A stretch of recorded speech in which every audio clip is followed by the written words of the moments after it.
السلام علیکم ورحمۃ اللہ وبرکاتہ۔ ناظرین، آج میں آپ کو بتاؤں گا دعا کے متعلق کہ دعا کے اوپر پابندی کرنا کیوں ضروری ہے۔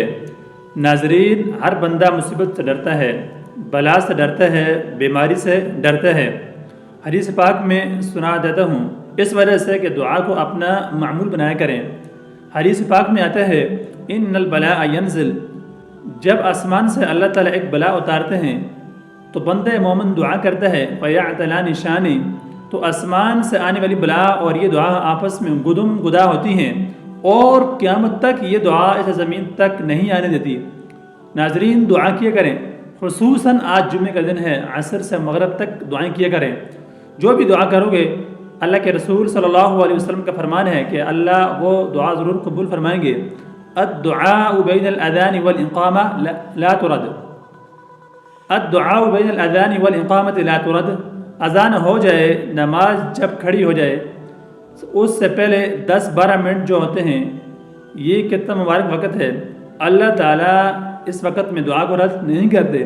بارش آ جائے تو بارش کے نیچے کھڑے ہو کر دعا کیا کریں۔ اللہ کے رسول صلی اللہ علیہ وسلم نے فرمایا کہ رات کو جب آنکھ کھل جائے تو یہ کہہ دو سبحان اللہ والحمد للہ ولا الہ الا اللہ واللہ اکبر ولا حول ولا قوة الا باللہ۔ یہ کلمہ کتنا مبارک کلمہ ہے۔ یہ کلمہ کہہ کر جو بھی دعا کرو گے اللہ تعالیٰ اسے رد نہیں کریں گے۔ اسم اعظم کے ساتھ دعا کیا کرو وَإِلَٰهُكُمْ إِلَٰهٌ وَاحِدٌ لَا إِلَٰهَ إِلَّا هُوَ الرَّحْمَٰنُ الرَّحِيمُ۔